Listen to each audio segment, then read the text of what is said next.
What is up, my Lorcana goons? Welcome to the Lorcana Goons channel. My name is Kevin, and we're going to talk about some Lorcana stuff today. I have for you the top 8 from the No Limit Gaming Case Tournament. This tournament was 56 players. It was held on January 13th, and this top 8 having a variety of deck color combinations with a top 4 breakdown that split the pricing, and this top 8 having almost a different deck for every top 8 spot, which is kind of cool to see.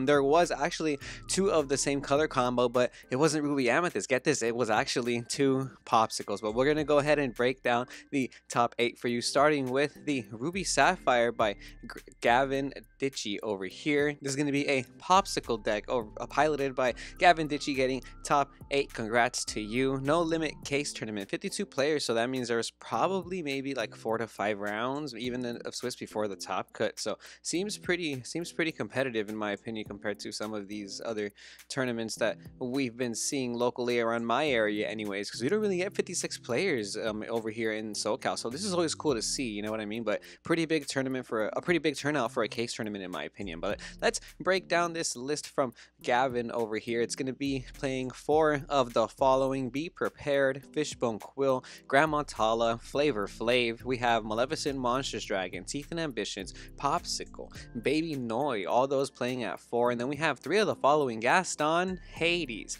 Judy Hops, Lady Tremaine, Let It Go, Maui, Nick Wild, aka Nikki Dubs, One Jump Ahead at 3. And last, to round off that deck, we're playing 2 Bell and 2 Eye of the Fates. Eye of the Fates being a pretty cool card where you can add extra lore to your characters so you can kind of finish the game off, it's looking like. And we're playing cards like Gaston, that quest for 3, which is pretty impactful. Big cards like Baby Noi, which are going to have resist and ward, making them really hard to leave the board in the early game, and you can start questing for 2 pretty early on. So another thing that I noticed about this format is that when you play Grandma Tala, a lot of opposing decks and players just leave the Grandma Tala there, they let it sit, and it gains a lot of lore. And if you combine Grandma Tala with Eye of the Fates, the same you did last format, it makes that really oppressive. Your Grandma Tala starts questing for 2 every time, and that is a big difference. We've seen Popsicle come in and out of the meta, and then now it's cool to see it making waves again so late into the meta, especially now that we've seen like a variety of color combinations topping a lot of these events. So this is kind of cool to see a Popsicle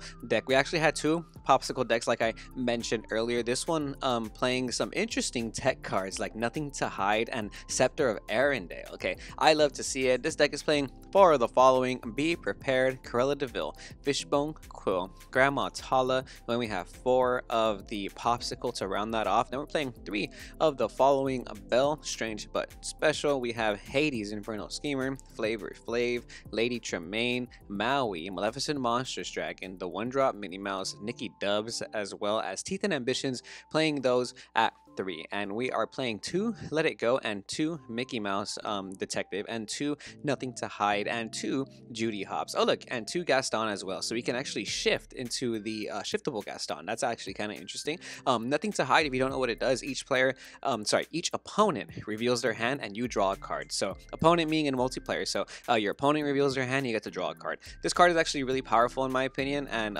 it basically will tell you if your opponent has a Be Prepared or Grab Your Swords in their hand. That's pretty cool to see in the meta right now, because I think the card's always been really good. It is a 60 card deck, so the fact that that card lets you draw a card as well kind of makes it so that you're playing 58 cards, right? Because you play it, you draw a card, less cards in your deck, and then you're playing Popsicle, which also does that for you. So that's always interesting to see. A couple differences in both these Popsicle lists. Some playing Grandma Tala, Baby Noi like we saw, Eye of the Fates, and this other one playing more a little bit more of cards like Mickey Mouse Detective, Belle, Strange but Special, and even that Corella Deville, which is going to let you out the opposing Surfer Minnie Mouse. So if you don't know, Corella Deville, this 2-drop has a 3/2 stat line and has the ability to gain evasive on your turn, so you can challenge opposing evasive characters like that sticky Surfer Minnie that is hard to get off the board sometimes.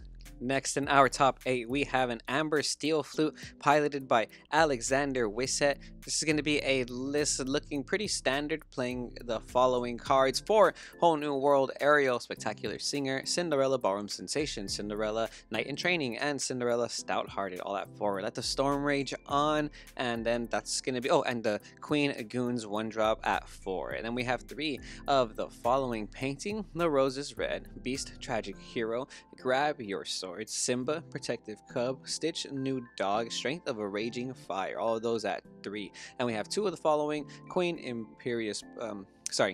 Commanding Presence, World's Greatest Criminal Mind, Tinkerbell, Giant Fairy, and we're playing 2 Lantern. And last we have 1 Dog and 1 Rapunzel. Now normally I would say play more than 1 Rapunzel, but sometimes in real life tournaments, if you only have 1 Rapunzel, that's all you got. You only got 1 Rapunzel, you know what I mean? But in general, I would like to play more than 1 Rapunzel, or maybe more than 1 Dog. I just don't like the one-ofs, but this is a really cool deck, pretty standard in today's format. I'm surprised there's not 4 Flute actually, so that's something that I'm gonna that I'm actually kind of interested on. Why not 4 Flute? You know what I mean? Why only 2 Flute? Maybe you just don't need it. Maybe you need it sometimes. I don't know. You guys let me know what you think of this this 2 Flute combination, 2 Lantern. Painting the Roses Red is a card I really don't see often in Flute decks. Most Flute goons often just stick to the 4 Strength of Raging Fire, 4 Let the Storm Rage on, and like 4 Grab Your Swords. But it looks like there is a cut on some of those cards in order to play maybe Painting the Roses Red. That draw power is probably pretty important.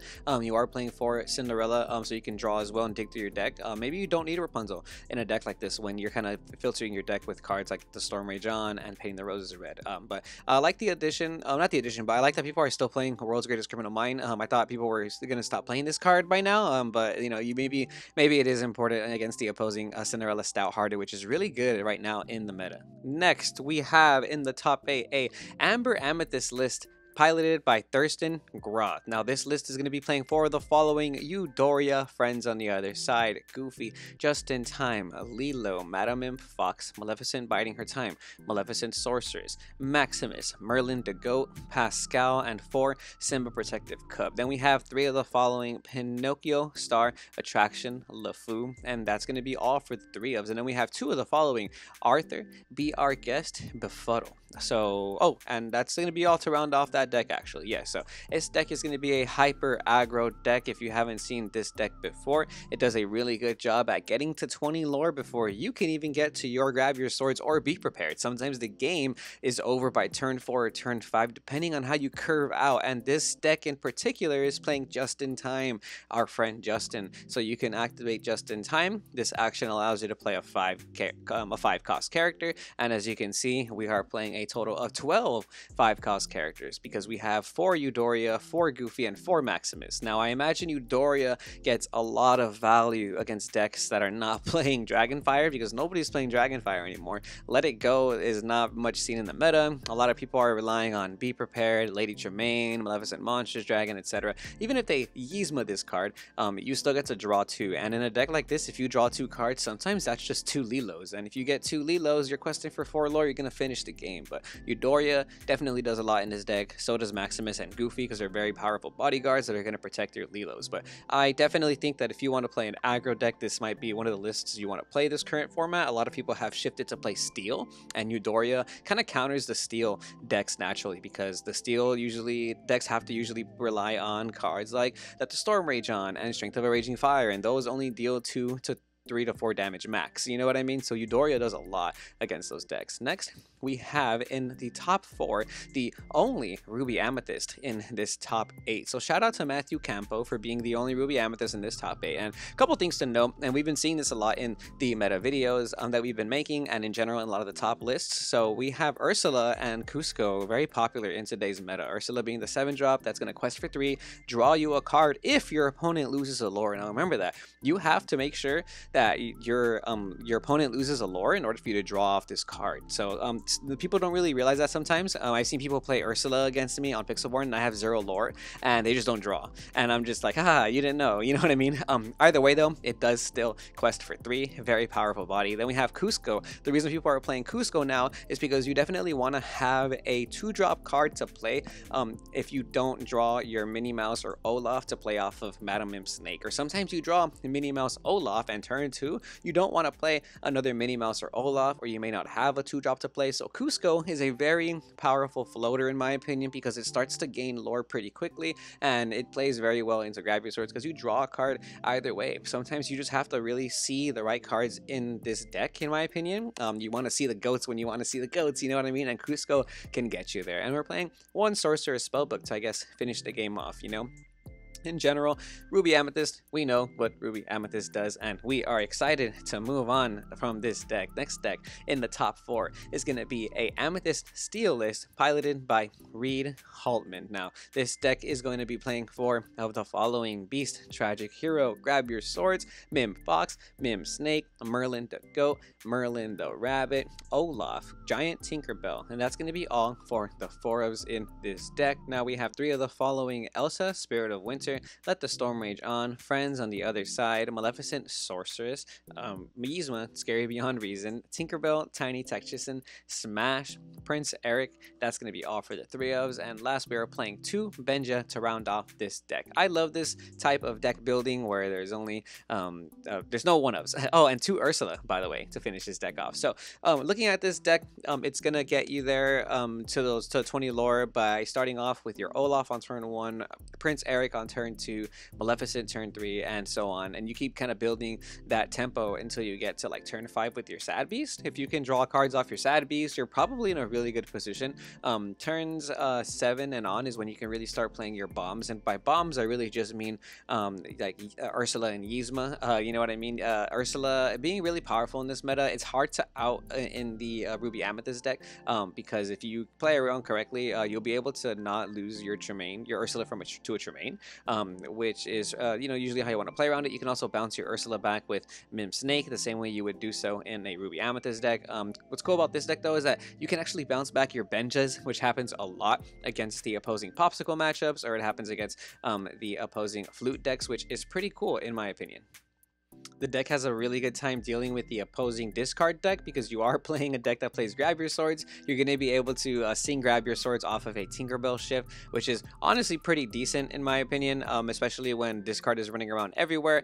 Plus, your shift into Tinkerbell is going to be able to deal with the opposing Bucky. And naturally, you're playing a lot of draw cards. You're playing the Rabbits, the Friends on the Other Side, the Maleficent Sorcerers, and with that in your deck, you can really combat the discard deck. You know what I mean? So this deck is pretty nice. I feel like if you see a lot of discard decks at your local meta, maybe consider shifting to a more Amethyst Steel playstyle, or even when you're playing on ladder, when you start seeing the discard deck, I think this is a solid pick for it. It has a very good matchup against that deck in my opinion, and it's good to see people starting to play Smash finally. Smash is really good against the opposing Steel decks and just good against the Merlin Fox and Madam Mims. Honestly, I mean the Merlin Rabbits and Madam Mim Foxes. You know what I mean? Sometimes you need to use Smash on those cards to make sure they don't keep bouncing them around. And in general, Smash is just going to out a lot of problematic cards like the Ariel on the board, on the opposing board for any Amber matchups. But we'll move on to our next list in top 4. This top 4 is going to be a Sapphire Steel deck list by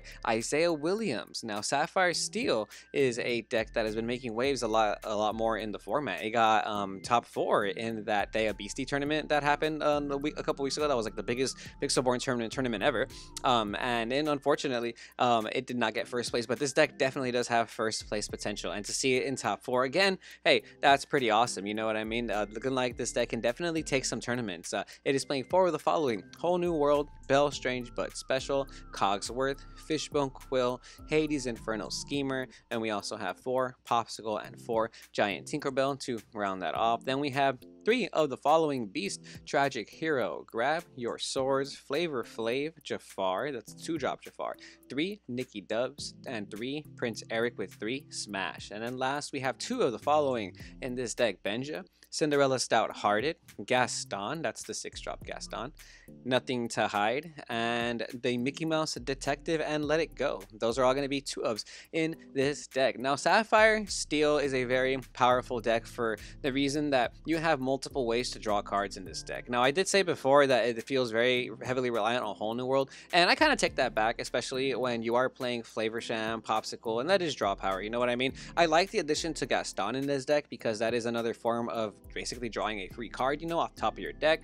And in general, playing Beast, Sad Beast in this deck gives you that needed extra draw power that you do see kind of often in this deck. I do want to note the addition of Cogsworth in the meta right now. Cogsworth is really good against the opposing Steel decks, and maybe one of the reasons why you might want to play Sapphire in your current meta. This is gonna help a lot against other Steel matchups. So if you're running into a lot of Amethyst Steel or just Amber Steel in general, or just any decks playing Steel, you might want to shove 4 cogs worth in your deck, you know. And then any steel that can play Benja, which is good in the meta. Another Sapphire player though, using Nothing to Hide. So I do want to mention that again. Nothing to Hide seeing a lot of play in this tournament, top 8. That is kind of cool. Nothing to Hide, an awesome card in the meta. I think if you are a player who doesn't like needing to play around Be Prepared or Whole New Worlds and stuff like that, or you hate getting caught off guard, using Nothing to Hide will help solve that problem. You just kind of got to make sure you're playing a 60 card deck in order for you to see like the most optimal value. This deck is a 61 card deck, but I guess it doesn't really matter, right, when you're drawing so many cards with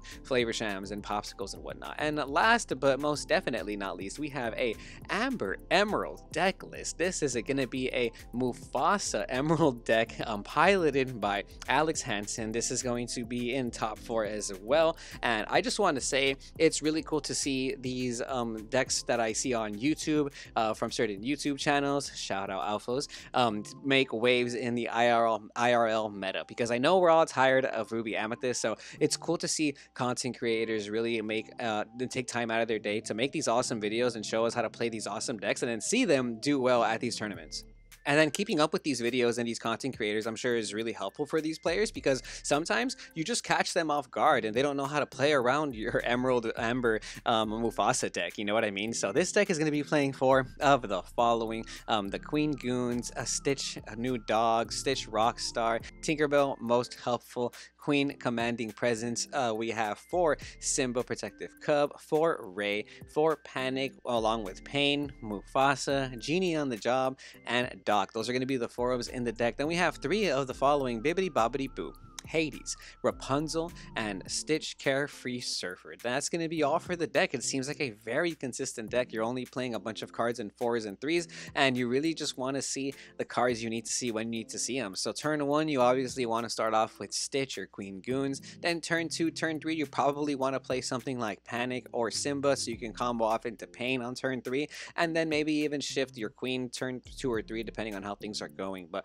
obviously you want to shift 4 onto the Rockstar Stitch, or maybe play a Rapunzel so you can draw cards. What's really cool about this deck is that Pain has a lot of willpower. So in general, Pain will survive a lot of damage, or you can run Pain into some characters and he'll be able to survive up to 3 damage, so that on turn 4 you can catch your opponent off guard and hit and get a successful Rapunzel. So if your opponent's not playing around Rapunzel in a deck like this, you'll benefit a lot. And Genie on the Job is an underrated tempo card right now. Now sometimes it's not the best because you are bouncing cards to the opponent's hand, and they are going to come back next turn. And in this current format, there's a lot of on-play abilities like Maleficent Monsters Dragon, Elsa, Ursula, etc. But sometimes on turn 6, when you just bounce certain cards on the board, it makes it so powerful, because you're already getting to 20 lore really aggressively by turn 6, and if your opponent doesn't have a way to combat your lore gaining, then you're going to be able to just keep the tempo with the evasive Genie on board. And then having a Bibbidi Bobbidi Boo means that you can sing the Bibbidi Bobbidi Boo, put the Genie back in your hand, play something like Rockstar Stitch, play something like Mufasa even if you want to, or play a Genie again, and you could just bounce another card, which is always kind of nice. So this deck's seeing a lot of waves in the current meta right now. It's very popular on Pixelborn Ladder, and in general, I think you might see it in one of your next events if you're going to play a local event. So be on the lookout for this Amber Emerald Mufasa deck. One of the crazy things about this deck too is that Hades will just get a bunch of value being able to grab back your Rapunzel from the discard pile. Hades grabbing back Hades is insane. Hades getting back Mufasa is kind of crazy. So oftentimes you really just want to use Bibbidi Bobbidi Boo on characters that have on-play effects like Hades as well. So that's kind of nice. And then when your Mufasa gets banished in general, it'll bring out a character. Sometimes you want to bring out a card like Hades. Sometimes you go bring out a card like Genie and you get the free bounce, you know? Having the evasive characters too, like Ray, is going to be pretty powerful. My only thing about Ray is that it does lose out to Minnie Mouse plus Crab, but in general, if they don't have it, they don't have it. Another thing to know as well is that Tinkerbell Most Helpful is an underrated card. A lot of people forget that you can use Tinkerbell Most Helpful to give an opposing bodyguard character evasive, so then your characters can now challenge their characters that are exerted. So oftentimes against other aggro matchups, they'll get very cocky and they'll summon their Lilos or their Maleficents. They'll quest with them because they have a bodyguard. If you play Tinkerbell most helpful, you can give their bodyguard Hercules or their bodyguard Prince never gives up evasive, and now your 1 and 2 drop characters or your Pain and Panics can challenge the characters they've been exerting, they've been questing with. So that is a really good interaction that is still very powerful in today's meta, especially when you can pump your characters up with a card like with a card like Panic. It definitely makes an impact in this meta. But that is going to be all for the No Limit Gaming Case Tournament. It was a 56 player tournament hosted over the weekend, and we saw multiple decks in this top 8, 7 different color combinations, which is pretty nice to see in this meta. So it's looking like maybe you don't need to be playing Ruby Amethyst to get the dubs this format, you know what I mean? Even though Ruby Amethyst is one of the more cost-friendly decks in the meta right now, there's plenty of other decks you can play that are even cheaper or even more expensive if you don't necessarily want to play the Ruby Amethyst quote-unquote best deck of the format. You know what I mean? Maybe it was just the best deck of the format last week, and now we're starting to see players learn how to play around it. You know, I think a lot of these strategies have been built around how to play around Ruby Amethyst, and naturally it ends up being a diverse format. You know, when a lot of Ruby Amethyst players show up to locals and they lose to all these decks that are very well prepared to Ruby Amethyst, you know what I mean? But let me know what you guys think in the comments below. Check out our most recent video where we took one of these top 8 decks and played on Pixelborn Ladder and broke down the deck a little bit more. And make sure to stay tuned to Lorcana Goons for more videos. We will see you goons next time.